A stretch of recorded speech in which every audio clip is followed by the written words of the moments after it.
Join us on the Swim Monkey. Swim Monkey TV. On the Monkey. Join us on the Swim Monkey. Welcome to Seahorse Tales. Kara Cassidy here with some of my great friends. We have 12-time Olympian Dara Torres, her daughter Tessa, and my daughter Kate. Welcome, girls. Thanks for having us. Yeah, thanks for being here. Today our topics include changing sports from swimming, parent support, and then we are going to finish up with flotation devices. But first, we have some interesting stories the girls have to share about their swimming experiences. Kate, you want to start? Sure. I remember being in New Jersey and swimming for my dad, Coach Sid. And I remember I would swim the 25 races, like the 25-yard races, and I would swim breaststroke and backstroke. And during breaststroke, I would just stop and look around and make sure I'm first, and make sure that I'm ahead. And then in backstroke, I would just pull on the lane lines. Sounds familiar to me. Yeah, no, I was one of those. I was one of those at 5 or 6 years old. And every time I'd get to the end, I would stop, look up, and I'd see my dad just standing over top. I'd be like, did I win? Did I win? He goes, yeah. It was great. And it was only the heat. Yeah. It was just the heat, not the event, just the heat every time, even with the pulling. Good enough. And all that. Good enough. I didn't know any better. But then a few years later, when we moved to Florida and we swam at St. Andrews, I must have been around 8 or 9, and I was doing a bunch of different sports. But I remember one time after practice, and it was really late at night. Well, it felt really late because it was so dark outside. But I thought to myself, I was like, I don't know if I want to do this anymore. I don't know if I want to. And how old were you? I was like 8 or 9. Okay. And I just remember being like not into it as much as my older brother was, or as much as my teammates were. So I remember I called a family meeting that week. And family meetings are very big in our family. And so I felt this was very serious. So I called a family meeting, waited for my brother and my mom and my dad to just sit down. I said, guys, I have something very important to tell you. Very serious, because I thought this was like end of the world type deal. Like I was going to be kicked out. And I said, I want to retire from swimming. And they're just kind of staring at me like, oh, okay. And I never really got away from it because I started water polo. So it's not like I was out of the pool and then I swam in high school. So I didn't ever truly retire from it. But that was just really funny to me, I think. Tessa, what do you remember? I remember when I lived in Boston at my first swim meet, I got to wear my first tech suit with my best friends. It was red, right? Yeah, it was red. Yeah. And when we jumped in the pool, I remember I was swimming backstroke and I wanted to win that part of the backstroke. And I didn't want to hold my hand out because I felt like that and waiting to get to the wall because I feel like I'd be slower doing that. So I just kept going and going.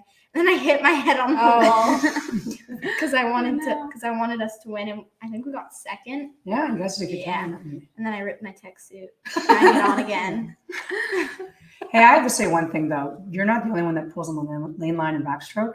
I remember going to the 2000 Olympics, and we were at our training camp, and I always pulled the lane line. And my coach knew it. He's like, at least when you go down one side, go back the same side so you work both arms and not just one. And so I remember I'm like, I'm just going to see if anyone else does it. I went underwater and was watching training, and seriously, every backstroker, the best in the world on the U.S. team was pulling on the lane line. So don't feel bad about that. Yeah, right. Totally. I couldn't believe it. I was like, wow, okay, I got this. So it was pretty funny. All right, Kate, do you remember what the reaction was when you said no more swimming? I just remember you saying, make sure you pick a sport, make sure you're active, make sure you're doing something. Mm-hmm. And I think Dad was just thinking it was funny. Well, actually, he did not think it was funny because I remember his reaction first was, you can't quit swimming. I do not remember the reaction at all. She can, as long as she does something physical. Yeah. What about you, Tessa? I think when I told my mom, she was really supportive, but then she was like, you have to do a sport no matter what. And in Boston, I played field hockey, and we tried so hard to find that in Florida, but they don't have it. So then she made me try lacrosse, and surprisingly, I loved it. My dad, on the other hand, was like, T, you worked so hard, you should keep going with it. And my mom's like, no, she really doesn't want to do it. Yeah, if you don't like something, you can't, don't always do it. But I know you guys were like, well, maybe Tessa should try water polo, maybe, and so you guys were actually, you and Sid were trying to get her to stay and do some type of swimming. And you even used Kate as an example that she went from swimming to water polo, but she's like, I want nothing to do with the chlorine. Yeah, it's not for everybody. But like Dara and we spoke earlier that it was okay for them to stop swimming, but the important thing was that they were never going to stop if they did not have basic swimming skills demonstrated, because it is about safety, and that is why we got into swimming for them to begin with. Well, yeah, I mean, for us in particular, we live in Florida. Everyone pretty much has a pool in their backyards or has a neighbor that has a pool. And then you have the ocean, there's lakes, and there's so many bodies of water in Florida. It's just really important to make sure that your kids are water safe. Millions of kids a year drown, and we really have to just get it out there that you need to give your kids swim lessons, teach them how to swim so they're water safe when they're in a situation that maybe they shouldn't be in when they're alone or they fall in the pool, and they know what to do. For sure. And for parents who are watching and you have your children who are age 3 or 4 or even older, and they're just telling you they don't want to do swim lessons anymore, it's not fun, don't let them decide. Make sure they're able to demonstrate those basic swimming skills that are going to be able to save their lives, because that is what's most important here. So Dara, when Tessa was a baby, you started swim lessons. I started Kate in swim lessons, but I was her teacher. We started at 3 months and just, continued. She was always in it, so she doesn't remember a time not being in it. How did you go about finding lessons for Tessa? Or what were you looking for in swim lessons? Well, I remember when I just had her and she was at a week-old pediatrician appointment. I said, oh, when can I have my daughter in the pool? And they're like, you kind of wait like at least 3 months or so her skin, doesn't get irritated by the chlorine. So literally 3 months the day I had her in the pool, and I had learned about blowing on them, and they go like that, and you dunk them under and stuff. So I literally just did that to her like right away just to get her used to going underwater. But I'm like, I really don't know what I'm doing. And that was the only thing I did. And I just had her in the water, just getting used to it. And she loved the water like right away. But the one thing I didn't do is put floaties on her, because I had heard that that's just not a good thing to do. So I really just did some like sort of background checks on just looking to see like which swim programs around here would be best for Tessa. And Tessa likes outgoing teachers, like she likes to have fun. I mean, even though she was so young, she just reacts better when someone's sort of outgoing and not so like rigid. And I know your swim school, I've seen a lot of the teachers there, do a great job with the kids. And I even heard one parent come out and say, oh my God, I love this teacher. So, but that's the way Tessa was. She reacts when someone's like happy and having fun. And so I found a great program called Quality Swimming, and we put her in it. And they actually had me go in too, and started with the mommy and me lessons. And once she had done that, then she kind of graduated to go up with just the instructor and just kind of work from there. So before she was 3 years old, she was water safe. And one of the things that I learned like really quickly, and I think I told you this the other day, is I put goggles on her like really, really early, because one of the things kids don't like to do is put their heads underwater. Like they're so scared of that. But when you put the goggles on, they want to see what's underwater. And so that kind of forces them to put their head underwater. So I had goggles on her really young, and everyone was like, why does your daughter put her head underwater? I'm like, yeah, she just takes after me. But really it was the goggles. That's what really helped her. Yeah, I have pictures through the quarantine. Of course, you're going through millions of pictures, and I found so many pictures of Kate and her brother in the tub, bubbles everywhere, goggles, like butt up in the air, head under, and just enjoying it. And I think the more time you can spend in the water is going to be the best for your children, because the more comfortable they are, the easier it's going to be once they're in lessons and learning. Kate, you chose water polo. Yes. So how did you determine water polo from swimming, or did you go a different avenue first and then come back? I don't even remember how that transition happened. I remember doing a bunch of sports at once. I think I did swimming, diving, water polo, tennis, and soccer, all within like the same few weeks. That was what I was just doing. Kept saying X. Yeah. So I would do it for like whatever that season was, which was maybe a month. But I remember the way I started playing water polo was I'd be at the pool at St. Andrew's pool with Dad when he was coaching late, and I was bored, so I would go in the hot tub and just play around. And the girls, especially when it's cold out, the girls' water polo team would come into the hot tub and just like throw the ball around and everything at the end of practice. So they taught me how to do that. And it was like the high school girls. So I thought I was really cool. I was like, all right, like this is awesome. So I started playing water polo, and it was really, really, really hard because I was so young and there wasn't really anyone else my age except for some of my teammates that were a year or two older than me, and they were guys. So they've been playing for a little bit longer than me. But I just remember really liking it because I was so comfortable in the water. Mhm. And in soccer, I would just do cartwheels all the time. And in tennis, it was too hot. So I just didn't want to do that. So I wanted to be in the pool, and I couldn't do a flip. So I was like, okay, water polo is exciting. Okay, good. So that's how I kind of And got there. Tessa, do you remember your first try at lacrosse? And did you love it right away? No, I actually hated it right away. I didn't know that. Jeez. I actually didn't like it right away because I don't like the heat. So and then when it became like fall and it got like colder, I started to enjoy it more because I don't like running, which is weird because I play lacrosse. So I chose a position where I didn't have to run as much as the midfield. So I play attack, which means I don't have to run back and forth. There's like the midfield line, the defense line, and the attack line. So I can't go past the defense line, but I can go past the midfield line. But I play low attack, which means I don't have to run that much. It's even less. Yeah. She just has to score. That's the all, least yeah. amount. Yeah, you're just Yeah, I set up the middies for scoring. So. Oh, it's nice to learn this information now. See? Yeah. Yeah. I wonder what else we'll She's find Yeah, out. I know. finding stuff out there. I know sometimes, Dara, we have conversations about other parents and when Oh they're my at gosh. competitions. Yeah. I remember not so much Kate because she was so young, but definitely with our son Quinn at swim meets, you hear the other parents of that age group just screaming bloody murder. And I would say, oh my gosh, Quinn, are you okay with, how I'm cheering for you, or what would be best for you when you're done a race? What do you want to hear from me? Because I think that's important. You just want your kids to be happy. Look, I was one of those parents that always tried to stay quiet, but when she was real little and you're kind of walking, it's the type of races where everyone gets ribbons no matter what place you get. And so, they always swim one lap and it's one stroke. I mean, they do the 4 different strokes.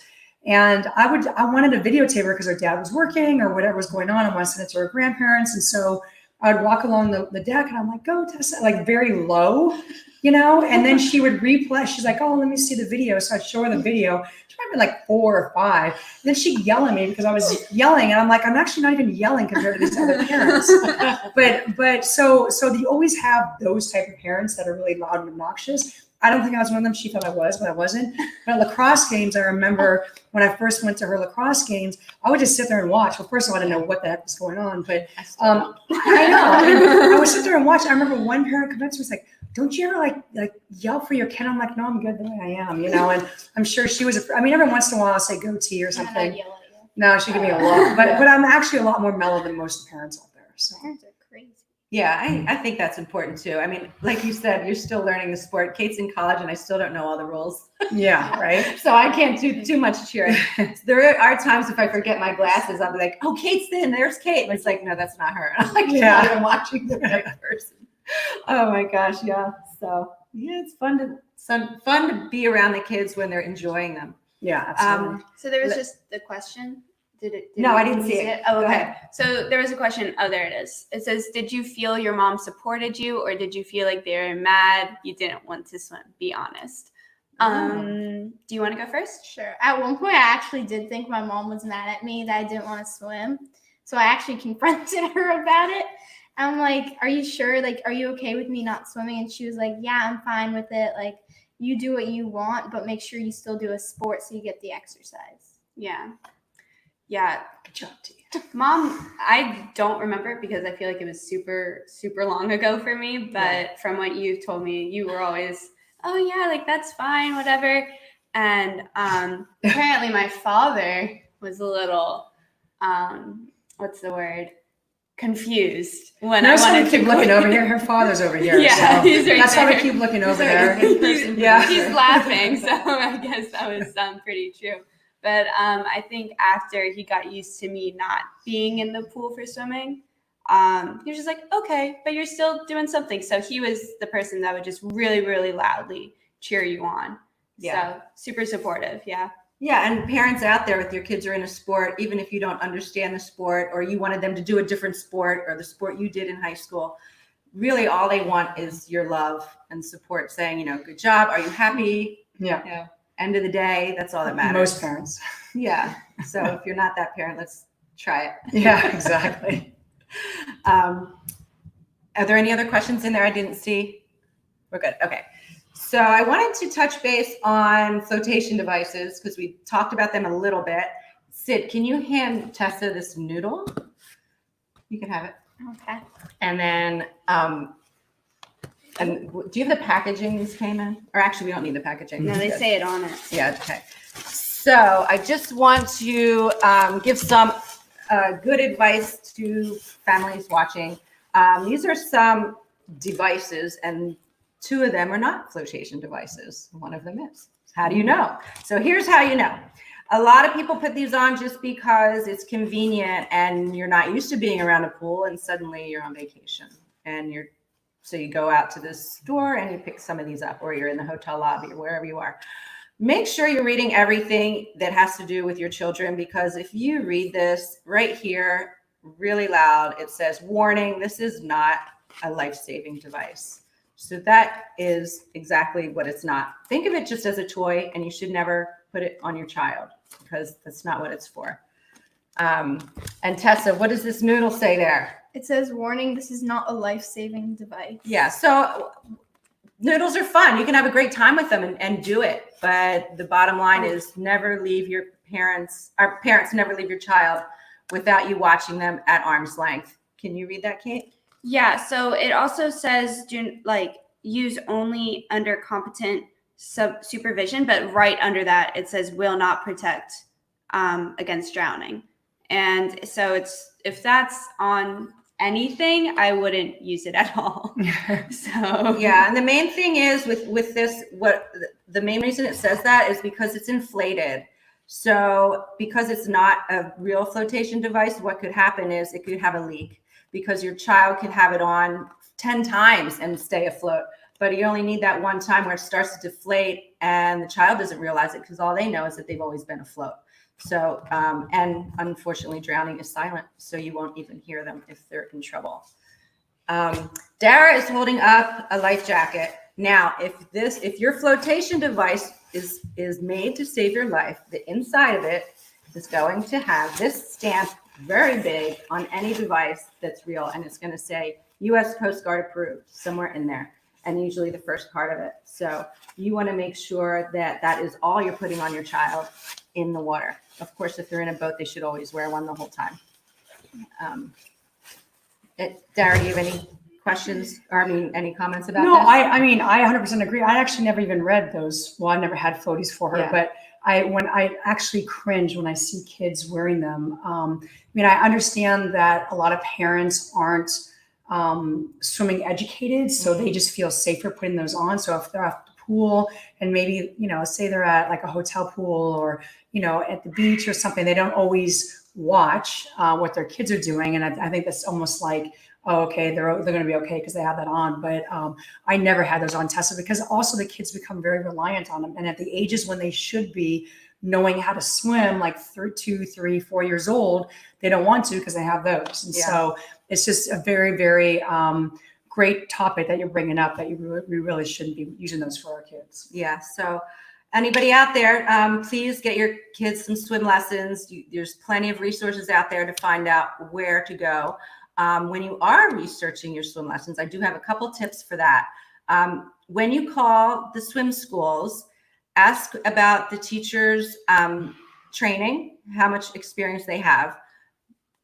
Even more importantly, or just as important, ask if you can observe classes, because if they're not going to let you come in and watch, then you probably don't want to go there, because it should be an open door for that because of the importance. You're trusting your child with these people, so they should be opening their doors to you. Kate, you are a seasoned swim teacher. Mm-hmm. And Tessa, you just started the swim school, so you're learning how it actually goes behind the scenes now as well.